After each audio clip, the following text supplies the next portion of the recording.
If you pass by Oak Hill Apartments and hear my calls for help, do not answer. God, this was a mistake. This is all such a bad mistake. Okay. I'm typing this on my phone, putting this down here for... I don't want anyone else coming in after us and getting hurt. And I want people to know what happened. There's 5 of us. My name's Frankie Sato. I came with Shakoya Watson, Matthew Nagu, Jade Polson, and JT Brenner. Matt, Jade, and Sequoia are dead. I'm pretty sure JT is too, but I haven't seen them. It doesn't matter though. None of us are making it out of here alive, or dead.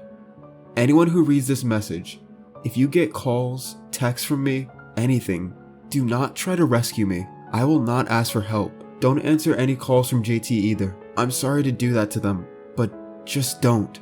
We went urban exploring. We live in... Shit, I don't want curious people coming. We're in the Lowry neighborhood of a metro area. It's this sloping neighborhood with mansions and some historic buildings. And at the crest, there's a huge old boarded apartment building called Oak Hill. Not just boarded up, it's fucking sealed tight. We didn't know why. I swear we didn't know. Now we do. So this morning, we got a message from Jade in our group chat. What's that? Oak Hill. Jade, are you there now or something? Can't see last pics dark. Are you inside? How'd you get in? Inside. WTF? You serious? You there right now? Morning. Oh shit, what? I'm getting gear. Jade, you shouldn't be exploring alone. Shit, I'm getting my gear. Be there in 10. Always wanted to check it out. Right, I'm coming too. Let's meet out front. Dark inside. KK, we'll bring extra flashlights. We all showed up around the same time. Bright sunshine on the streets around us, green trees, traffic sounds. The Lowry neighborhood is the heart of the city. Anytime we'd walk through on our way to the food co-op, or downtown, or the bar, Jade would talk about Oak Hill and wonder why it was never redeveloped. The building itself is brick, with the name Oak Hill carved into the stone arch above the boarded doors. Must have been nice apartments back in the day. Now every window is blocked with metal gratings over the boards, rusted and nailed into the brick, so that curious teenagers and homeless folks can't get in. No holes or gaps in any of these boards to peek through. Sealed up tight. Until today. Guys, I found a way in, called JT. All of us hurried over. JT crouched in the well of an egress window, their hand resting on the rusty metal grate. Below the window well, a section of the grate had been peeled back. The rusted nails popped out. The board beneath was broken off and missing. Dang, did Jade cut that open? Exclaimed Sequoia. Must have been. This wasn't here last week, said Matt. Really stupid of her to go in alone though. Matt was the boss of us when Jade wasn't around. I guess Matt was always the boss of us. Jade could be pushy, but wasn't a team player, whereas Matt kinda looked out for everyone and tried to get consensus. Jade's kind of a badass, but also really reckless, and often just goes off and does stuff on her own, despite claiming to be our fearless leader. After Matt and Jade, I guess the next in charge would be JT, the thoughtful one. Sequoia and me were just along for the ride. JT dropped in first, flicking on their headlamp and flashlights. One by one, we followed. The window led into a small apartment unit with white walls, a narrow closet, doors leading to the bathroom and living room beneath the cheap popcorn ceiling. The apartment was totally bare, except for this huge and disgusting stain on the carpet, reddish brown with splatters that bled onto the linoleum. We fanned out into the kitchen, closet, bathroom. Hey, I found a rubber ducky. Sequoia from the bathroom squeezed the duck. I came over to take a look, but Matt barked at us. Focus, we gotta find Jade. JT? JT was opening the door to the hallway and stuck their head out, flashlight flickering up and down the corridor. As I came and peeked over their shoulder. Most abandoned places, you have daylight shining in through windows or doorways. But here, with everything sealed tight, the only light came from the egress window we'd climbed through. The rest of the building was black as a tomb. Creepy. Dangerous if your batteries run out. Fuck, my phone's running low. Maybe I shouldn't be writing this. There's no escape. Just going to finish this account since there's no way out. Thought I heard JT, but it was probably just that thing. Fuck. Sitting here in this bathtub in the pitch dark is terrifying. I can hear every beat of my heart. I'd almost rather run out there and end it. Don't know how Jade was so fucking ballsy to come in here alone. Though, I guess like us, she just thought it was an abandoned building. If she'd known, if she'd had a chance, I'm sure she'd have warned us. Jade was always brave. She'd have sealed herself inside and let that thing take her before she'd ever let us explore as far as we did. When she didn't answer our phone calls or our yells, we decided to search. What is this? A 3-floor building, 4 with the basement. That's a lot of rooms, said JT. Sequoia dialed Jade's phone again, while Matt yelled, "Jade!" Silence. Probably gonna jump scare us or something. I nudged Sequoia. She held up her fist, which I bumped. Matt sighed, giving us an exasperated look. Alright, let's split up. Wait, Sequoia, buddy system. You and JT. But I was already waltzing out the door with Sequoia. Matt glanced to JT for help. He knew Sequoia and me would just goof off, but JT just shrugged, not wanting to get involved. Fine, relented Matt. Frankie and Sequoia, you two take the 2nd and 3rd floor. JT and I will take the basement and 1st. Call as soon as you find anything. No pranking, okay? Frankie, you understand? I did a mock military salute. Roger that, Sequoia echoed. Roger. Matt sighed as we took off rogering down the hall. Yeah, I know, we're real fucking dumb, okay? It just seemed like an empty, ordinary apartment building. Jade was gonna be fine, everything was gonna be fine. It was all supposed to be fine. All the apartments had an identical layout, most with white walls, but a few with beige, and one with god-awful lime green. Why though? Sequoia asked, clicking her tongue in disapproval. We split up to explore faster. I ended up in a unit chock full of garbage bags, messy and reeking. Sequoia found one with ugly wallpaper and a battered baby doll. The next unit of mine had furniture still inside, including a bunch of chairs stacked on top of one another toward the ceiling. Spooky. Hey, called Sequoia from across the hall. Want lunch? Found some food in the refrigerator. Meanwhile, our phones kept buzzing. Basement clear. 1st floor mailroom clear. Etc, etc. God, so serious.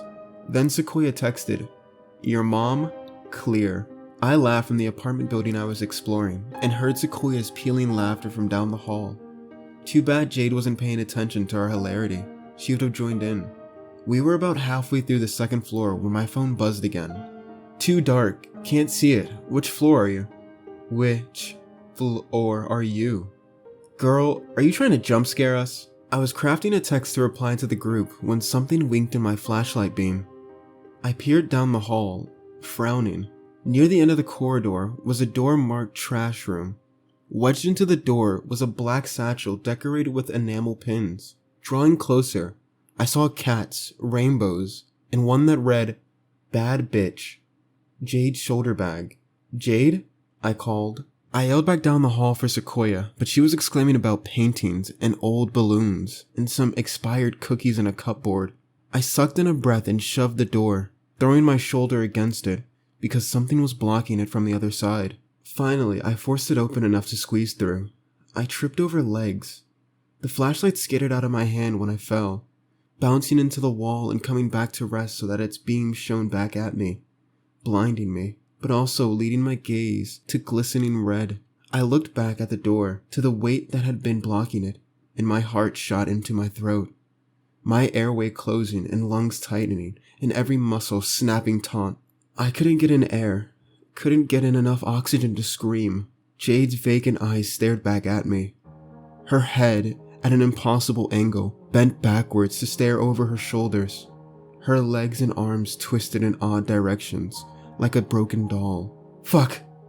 I gasped, ignoring the buzzing of my phone. Fuck, shit. I scurried against the back wall, under the trash chute, fumbled my phone, opened up my text to type a frenzied message. Basement and 1st all clear. Jade, you on the 3rd floor? The 3rd floor. Okay, coming up. Let's meet in the west stairwell. I froze mid-typing, eyes on the phone, because what the fuck? What the fuck? 3rd floor? I glanced up at Jade's body. How? She didn't have her phone. Don't go to the 3rd floor. I screamed and quickly tapped the keys. Don't go to the 3rd floor. Jade is dead, 2nd floor trash. Don't go upstairs. I shrieked for them as I ran out of the trash room and into the hallway. At that point, I wasn't thinking about making noise. I wasn't thinking at all. I just screamed, Sequoia, and ran back the way we'd come, toward the apartment she'd been looking at with the paintings. No trace of Sequoia. I ran all the way to the stairwell and dialed Matt. After a few rings, he picked up. Matt! Frankie, Don't go to the 3rd floor. Jade's dead. What?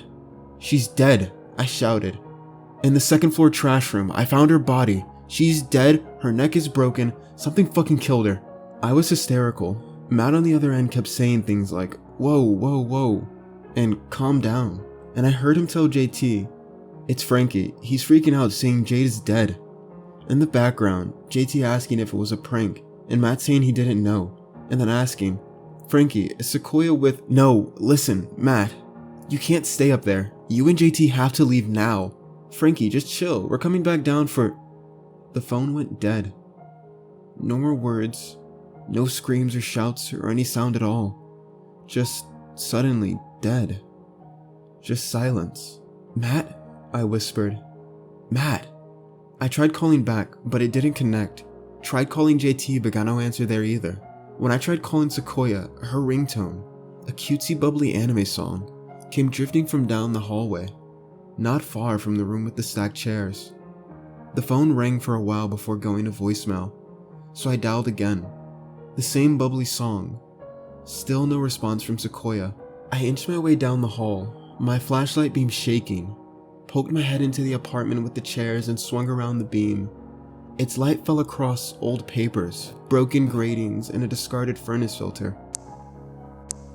The stack of chairs in the center of the room climbed to the ceiling. There was a hole in the ceiling, above the chairs, and from it, a pair of legs, dangling. The cutesy anime ringtone kept going, and now I saw a faint light emitting from the jean pocket. Sequoia? I whispered, inching closer. That dripping. Oh God, was that? Crimson trickled down the wood of the chairs. The body came down suddenly, slipping through the hole and bringing down the cascade of chairs in a crash. I screamed, fleeing from the noise before I even knew that I was running, but I had seen what was left of her. Just the bottom half came tumbling down through that hole. Oh God, oh God. I ducked into a closet across the hall, sliding the door shut and turning off my flashlight, trembling. That noise. Whatever had done that to her, whatever had gotten Jade, and probably Matt and JT, must have heard that crash, must be on its way. My phone buzzed. I quickly silenced it before checking the screen. Matt was calling. I picked up. Hello? I whispered. Hello? Whispered Matt's voice. I almost sobbed in relief. Matt, where are you guys? Are you okay? Are you okay? Said Matt. Something about the way he spoke, an echo of my words, chilled me. His vocal inflections matched mine, almost a mimicry. What happened to you and JT? I whispered. Where are you guys? Asked Matt. What happened to you and JT? And then, something that turned my veins to ice. The soft rustle of movement in the hallway, a shuffling, and a faint wet smacking sound. Hello? Said Matt. Hello? I didn't speak. Hello? Hello? Where are you? I hung up and messaged JT. JT, what happened? Are you okay? Matt just called me, but I don't think it's Matt. Where the fuck are you? Sequoia's dead. JT, are you alive? No response. I waited in the closet.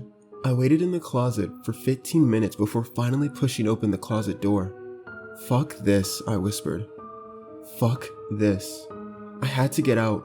I crawled out from the closet and tiptoed to the door by flashlight. Then it occurred to me that if whatever got them saw my light, it would catch me too. Panic set my heart into overdrive. I couldn't hear over the sound of my blood pounding, but there was no choice. I switched off the flashlight. Pitch darkness. The sound of my own breathing. I can't describe how loud it was. How each footstep creaked or thudded as I tried to tiptoe down the corridor between apartments, feeling my way by touch, listening for any sound. and cursing my own hammering heart for being so incredibly fucking loud. I just had to get to the basement, to the egress window. I was almost at the end of the corridor when I yelped at the blaring of an anime jingle. Sequoia's phone. I covered my mouth and didn't move for several seconds. Finally, the ringing stopped. Nothing but a faint occasional drip, drip. I guess the upper half of her body was still leaking blood through the hole in the ceiling. It seemed to take an eternity to reach the stairs, another eternity to creep down them. Finally into the basement and peek into the pitch dark corridor. The tiniest trickle of light bled through the open door of an apartment, that feeble light coming from the broken egress window, opening out to the bright day. All I had to do was go climb through the window, and I could escape. I wanted to run so bad, just making a break for it. Thank God I didn't. As I crept to the door, a soft rustling sent the hairs on my neck standing on ends, and I peered into the apartment. It was Matt. He stood by the egress window, just stood there in the dark. After a few seconds, he turned his head, shuffled to the window and sniffed at the air, shuffled back into the room, swaying slightly. His footsteps dragged. There was a puddle behind him as he moved. "Frankie?" he said. I nearly jumped, heart leaping into my throat. Shit, had he seen me? But then he cocked his head, smacking his lips. "Frankie," he said. "Frankie?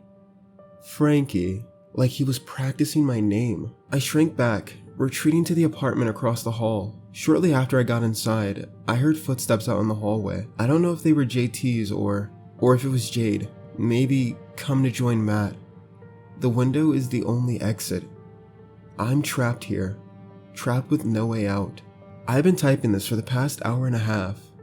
There's nothing else for me to do other than write this account. I can't voice call anybody. I don't dare make any noise. I don't want my family trying to get in, doing something stupid. Recently I heard sounds outside. I think it was police boarding up the hole. This complex, the way it was sealed before, someone in authority knew it had to stay sealed. The apartments are in good condition, and the city is low on housing. Pretty sure the reason the building isn't in use is because of what else took up residency in here. I just checked. The light outside in the hall is gone. They've boarded the window, and I'm never getting out. God, I don't know what to do. I don't know what to do. My battery is low. I'm just going to post this and... Fuck, once I do, I think I'm going to just go out there, get it over with. I don't want to sit here terrified and waiting to die, alone and in the dark. I think I'll make one final break for it. Remember, if I message you for help after this is posted, or I call out, don't come looking for me. Don't unseal the building. I will not ask for help. JT, I'm sorry. Goodbye.